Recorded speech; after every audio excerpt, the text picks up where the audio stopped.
बिस्मिल्लाहिर्रहमानिर्रहीम। अस्सलाम वालेकुम मोहतरम नाजरीन। सूरत हाल इमरान हुकूमत की ज़िद की वजह से इतनी ज़्यादा पेचीदा हो गई है कि संजीदा हलकों की संजीदा परेशानी बढ़ गई है। जिन संजीदा हलकों के कहने पर Mohammad Ali Durrani grand national dialogue के लिए सरगर्म हुए थे, उन्हीं के कहने पर आज चौधरी शुजात ने भी एक बयान दिया है और उन्होंने दो बातें की। एक तो ये कहा है कि हुकूमत अपोजिशन के बयानात, अपोजिशन के नुक्ता नज़र और उनकी तजावीज़ या शिकायत पर मुज़ाकरात करे, गौर करे और उनको बयानात में उड़ाने की कोशिश ना करे। दूसरी बात उन्होंने ये की कि इस वक्त हालात जिस नहज पर पहुँच गए हैं और जिस तरह के हो गए हैं, माजी में इससे पहले कभी इस सतह पर नहीं आए थे। इस फिक्रे को आप खराज तहसीन समझ लें या खराज अक़ीदत समझ लें जो इन्होंने इमरान खान की हुकूमत को पेश किया है। और शुजात तो असली और पक्के सरकारी हलकों में शुमार किए जाते हैं, तो ये बात समझ में आ जाती है कि इनके पीछे कौन बोल रहा है और संजीदा हलकों की सोच क्या है। ये संजीदा हलके मेरी टर्म नहीं है, ये सिराजुल हक साहब ने ईजाद की थी उन हलकों के लिए जिनके इशारे पर ये मुल्क चलता है। इधर दुरानी साहब जो हैं मौलाना फजलुर रहमान से भी मिले हैं और जो प्रेस ब्रीफिंग दी उन्होंने, उसमें उन्होंने कहा फजलुर रहमान साहब ने कि हम हुकूमत से मुज़ाकरात नहीं करेंगे। ज़ाहिर मामला हुकूमत से मुज़ाकरात का नहीं है, मामला नेशनल डायलॉग का है जिसमें कई फरीक शरीक होंगे, सिर्फ हुकूमत और अपोजिशन नहीं होंगे। ये बिलवास्ता भी हो सकते हैं, बराह रास्त भी हो सकते हैं। तो इमरान खान की ज़िद जो है वो ये है कि वो नेशनल डायलॉग नहीं होने देंगे। इसीलिए उन्होंने पहले मुहिम शुरू हुई दुरानी साहब की, तो उसके बाद उन्होंने मुसलसल बयानात दिए कि मैं एनआरओ नहीं दूंगा और अगर किसी और ने दिया तो वो भी मुल्क से गद्दारी का मुर्तकब होगा। ये बात तो क्लियर हो गई है कि वो एनआरओ किसे कहते हैं। इमरान खान के नज़दीक मुखालिफ सियासी पार्टियों को काम करने का मौका देना या उन्हें मुसावी मौका देना या कम से कम मौका देना भी एनआरओ है। वो चाहते हैं कि पाकिस्तान में कोई सियासी मुखालिफ ना रहे, जो हो वो या तो पीटीआई में शामिल हो या पीटीआई के इत्तेहादी बनकर रहे। जो पीटीआई या उसके इत्तेहाद से बाहर है उसको सियासत करने का कोई हक नहीं है। ज़ाहिर है संजीदा हलकों ने जितनी कदगनें लगाई मुखालिफ सियासी पार्टियों पर, तो इमरान खान चाहते हैं कि उनमें इजाफा हो, वो जारी रहे। लेकिन संजीदा हलके जो है वो इन कदमों को कम करने की कोशिश कर रहे हैं, बल्कि उन्होंने जो ऑफ़र किए हैं अपोजिशन को वो उसमें यही बात शामिल है कि हम आपको मुसावी ग्राउंड अगर नहीं दे सकते तो कम से कम आपको इतनी स्पेस ज़रूर देंगे कि आप काम कर सकें, लेकिन आप नेशनल डायलॉग की तरफ आएँ।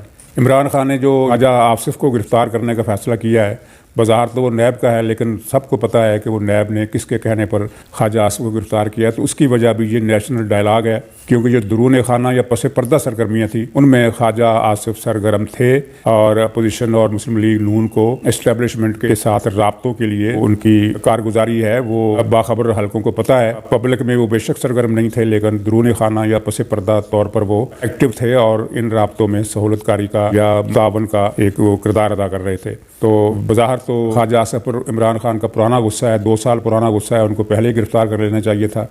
लेकिन ये जो ग्रैंड नेशनल डायलॉग की बात चली है तो उसने इमरान खान को ज़्यादा बरहम कर दिया है और उनकी जो बरहमी है उसी के नतीजा ये ख्वाजा आसिफ की गिरफ्तारी की सूरत में निकला और दूसरी तरफ ये मामलात को पेचीदा कर दिया, यानी इस्टेब्लिशमेंट की तरफ से या संजीदा हलकों की तरफ से डायलॉग के लिए जो कोशिशें की जा रही थी उनको उन्होंने सबूताज करने की कोशिश की है और इसका ज़ाहिर असर महसूस किया गया है जहां महसूस किया जाना चाहिए था। नाज़रीन, ये सूरत हाल तो अब क्लियर होती जा रही है कि पीडीएम जो है कम से कम सूबाई असम्बलियों से तो इस्तीफे नहीं देगा और सेनेट के इलेक्शन में हिस्सा लेगा। मुस्लिम लीग ने भी तकरीबन फैसला कर लिया है कि वो सेनेट का इलेक्शन लड़ेगी और ज़िमनी इलेक्शन भी लड़ेगी। हतमी फैसला तो वो अभी इजलास में करेंगे और यही वो बात थी जो मैंने पिछले ब्लॉग में की थी कि पीडीएम को मुत्तहद रखने की कोशिश के तौर पर फजलुर रहमान और मुस्लिम लीग नून पीपल्स पार्टी को फॉलो करने की कोशिश करेंगी ताकि पीडीएम को इत्तेहाद में कोई रखना पैदा ना हो। और हुकूमत ने जो कबल अज़ वक्त शहनाइयाँ बजाई थी कि पीडीएम टूट गया, तो वो शहनाइयाँ जो हैं उनकी आवाज़ जो है वो मद्दम हो गई है। तो इस ऐसे मंजर में हम ये देख सकते हैं कि मुस्लिम लीग नून और पीडीएम और पीपल्स पार्टी कम से कम नुकात की बुनियाद पर मुत्तफिक रहेंगी और इस इत्तफाक राय के लिए गुंजाइश मौजूद है पीडीएम के गुज़िश्ता इजलास के एलामिये में, क्योंकि उस एलामिये में इस्तीफ़े देने की कोई डेडलाइन मुकर्रर नहीं की गई थी। चुनांचे उसी को बुनियाद बनाकर ये मामला थोड़ा आगे बढ़ेगा और जिस चीज़ से हुकूमत खौफज़दा है वो इस्तीफ़े नहीं है, वो लॉन्ग मार्च है। और लॉन्ग मार्च जो है वो रवायती लॉन्ग मार्च की तरह नहीं होगा कि आपने एक मार्च किया और धरना दे दिया और 15 दिन, महीना, 2 महीने बैठे रहे लेकिन नतीजा कुछ भी नहीं निकला।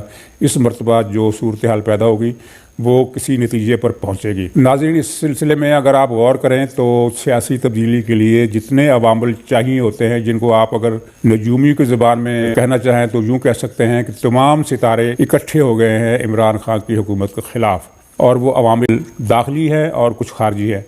वो सारे अवामिल इकट्ठे हो गए और इन अवामिल में एक इजाफा जो नया हुआ है वो उसकी तरफ मैंने शुरू में इशारा कर दिया कि ये जो डायलाग की कोशिशों को सबूताज करने का जो इकदाम किया गया है इमरान खान की हुकूमत की तरफ से, तो जहाँ इस मामले को महसूस किया जाना चाहिए था वहाँ महसूस किया गया है।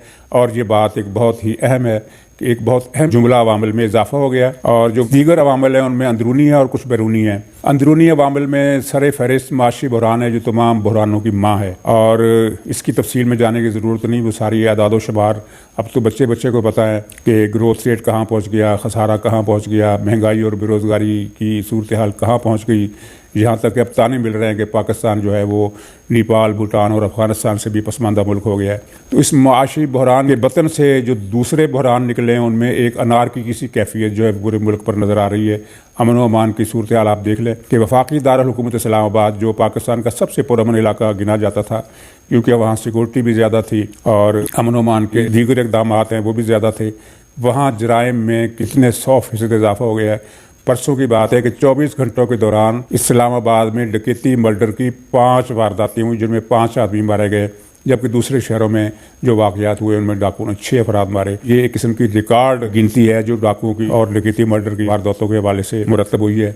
बाकी पंजाब में भी जराइम, अब कल कराची के एक ताजिर रहनुमा बता रहे थे अपने प्रेस बयान में उन्होंने जारी किया जो अखबारात में छपा भी है कि कराची में जराइम 1 साल के दौरान 200% बढ़ गए हैं। ये वही कराची है 2 साल पहले तक जिसका ढंडोरा पीटा जाता रहा हुकूमत की तरफ से भी, माजी की नवाज हुकूमत की तरफ से भी और दीगर जो अमन अमान के इदारे हैं, कानून नाफज करने वाले इदारे, उनकी तरफ से भी। दोनों क्रेडिट ले रहे थे कि हमारी कोशिशों का नतीजा है कि कराची में अब अमन हो गया, जराइम कम हो गए। वहाँ जराइम में 200% इजाफा हुआ है, कारोबार वहाँ ख़त्म हो गया। और अनारकी की ये कैफियत सिर्फ अमन अमान के हवाले से नहीं है बल्कि दहशत गर्दी की वारदातें बढ़ी है। बलूचिस्तान में कोई हफ्ता खाली नहीं जाता जब कोई वहाँ काबिल ज़िक्र और बड़ी वारदात ना होती हो। ये पिछले 2 दिनों में पैदर पे 2 हमले हुए हैं दहशत गर्दों के, जिनमें एक में 7 जवान शहीद हुए हैं, एक में 2 जवान ज़ख्मी हुए हैं। और इसी तरह फाटा और बल्कि पुख्तूनिस्तान के बंदोबस्ती इलाकों में भी दहशत गर्दी के वाक़यात और वारदातें बढ़ गई हैं। ये अनारकी की कैफियत है, अलहदगी पसंदी के जज्बात बढ़ रहे हैं और ये खुद हुकूमती दानश्वर एतराफ़ करते हैं कि भारत जो है वो साजिशें कर रहा है। ज़ाहिर है भारत तो तब साजिशें करेगा ना जब उसे यहाँ ज़रखेज़ और साजगार माहौल मिलेगा। तो इमरान खान की हुकूमत के गुड गवर्नेंस ने ये साजगार माहौल पैदा कर दिया है जिससे अगर भारत फ़ायदा उठाएगा तो उसमें कोई अनहोनी बात नहीं है। कहने की बात यह है कि सलामती के शदीद और सीरियस थ्रेट पैदा हो चुके हैं। ये दाखिली मामले है, उसमें सियासी अदम इस्तेहकाम भी है, हुकूमत की तरफ से लोगों की बदइत्मीनानी भी है। अगर आवाम में आप चले जाएँ तो फिर कोई टीवी रिपोर्टर जब जाता है आवाम में तो उसकी वीडियो थोड़ी बहुत नशर हो जाती है, उससे अंदाज़ा हो जाता है कि आवाम किस तरह भरे बैठे हैं और किस तरह उनका जो पैमाना सब्र है वो छलक उठा है। खारजी मामलात जो हैं वो भी मैं अक्सर अपनी वीडियोस में जिक्र करता रहता हूँ। खुलासा उनका ये है कि पाकिस्तान का बैरूनी दुनिया में इन्हिसार 3.5 मुल्कों पर था। एक तो अमेरिका है, दूसरा सऊदी अरब, तीसरा अमारात और आधा मुल्क मैंने तुर्की को कहा है। तुर्की को आधा इसलिए कहा है कि वो अगरचे हमें मालियाती कर्जे नहीं देता लेकिन सिक्योरिटी और सिफारती महाजों पर वो पाकिस्तान का अहम इत्तेहादी है। पाकिस्तान का तो तुर्की के साथ फ़ौजी तावन का, फ़ौजी असला साजी के तावन का और दूसरे मामलात में बहुत स्ट्रेटेजिक तावन है और उसके बगैर पाकिस्तान का गुजारा नहीं हो सकता। लेकिन जो सऊदी अरब और अमारात हैं और उनके साथ अगर आप ज़िमनी तौर पर कतर को भी शामिल कर लें तो ये मुल्क जो हैं ये पाकिस्तान के लिए माशी जो ऑक्सीजन पाइपलाइन इन मुल्कों को हम करार दे सकते हैं कि पाकिस्तान की माशी ज़िंदगी का इन्हिसार इन मुल्कों पर है। तो इन मुल्कों ने जो हाथ खींच लिया है उसमें ये मामले, ख़ास तौर पर सऊदी अरब का मसला बहुत ज़्यादा नाजुक है, इसलिए कि एक तो इमरान खान ने वहाँ जब सऊदी अरब का दौरा किया था अमेरिका जाते हुए तो खुदा जाने उन पर क्या हाल वारद हुआ था, क्या कैफियत तारी थी, किस आलम में थे। उन्होंने कुछ ऐसी हमाकतें की जिनको बहुत संजीदगी से उन्होंने फील किया। और दूसरी जो इससे बड़ी वारदात हुई वो ये थी कि इमरान खान के गिर्द नहायत अहम वजारतों पर और अहम महकमों पर ऐसे लोग फायज हैं जो सऊदी अरब के एक दुश्मन मुल्क के पाकिस्तान में हवारी या उनकी नुमाइंदे समझे जाते हैं, जो जिनके बारे में सऊदी अरब का तसर ये है कि ये अफराद पाकिस्तान के सरकारी वसाइल को इस्तेमाल करते हुए सऊदी अरब के ख़िलाफ़ साजिशें कर रहे हैं। तो सऊदी अरब के गिले शिकवे जो हैं वो इतने सीरियस हो गए हैं कि लगता है कि कहीं मामलात पॉइंट ऑफ नो रिटर्न पर ना पहुंच जाए। यही हालत मुत्तहिदा अमारात की है, अरब अमारात की है, वो भी नाराज़ है। और तुर्की जो है वो भी सर्द महर है क्योंकि तुर्की की क़यादत ये समझती है कि इमरान हुकूमत जो है उसने तुर्की को भी डैमेज किया। ख़ास तौर पर मलेशिया के मसले पर तुर्की मलेशिया से मिलकर एक जुदागाना ब्लॉक बनाना चाहता था जिसका कोई टकराव सऊदी अरब से नहीं था। लेकिन इमरान खान ने तकरीरों में ये रंग दिया कि ये इत्तेहाद सऊदी अरब को चैलेंज करने के लिए बन रहा है।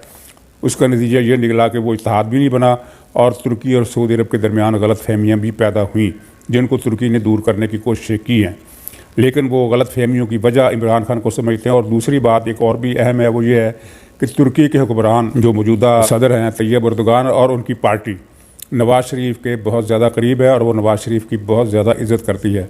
और वो लोग समझते हैं कि नवाज़ शरीफ के साथ पाकिस्तान में बहुत नारवा और गैर मुनसफाना सलूक हुआ है और इसका ज़िम्मेदार इमरान खान को समझते हैं। अगरचे इमरान खान तो कुछ नहीं कर सकते थे, ये तो करने वालों ने किया है, लेकिन बहरहाल वो इमरान खान को कोई अच्छी नज़र से नहीं देखते। खारजा सतह पर इमरान खान की एक बहुत बड़ी नाकामी ये भी है कि जिस महातीर मोहम्मद को इन्होंने बहुत बड़ा बनाकर पेश किया, उसको मलेशिया के अवाम ने सियासत से इस तरह निकाल फेंका जिस तरह मक्खन में से बाल को निकाला जाता है और उसे तारीख के कचरेदान में, कूड़ेदान में फेंक दिया। अब महातीर का वहाँ कोई नाम लेने वाला नहीं है। वो महातीर से मिलकर ये जो एक क़यादत का ख्वाब देख रहे थे, वो मुँह के बल गिर कर टूटा है।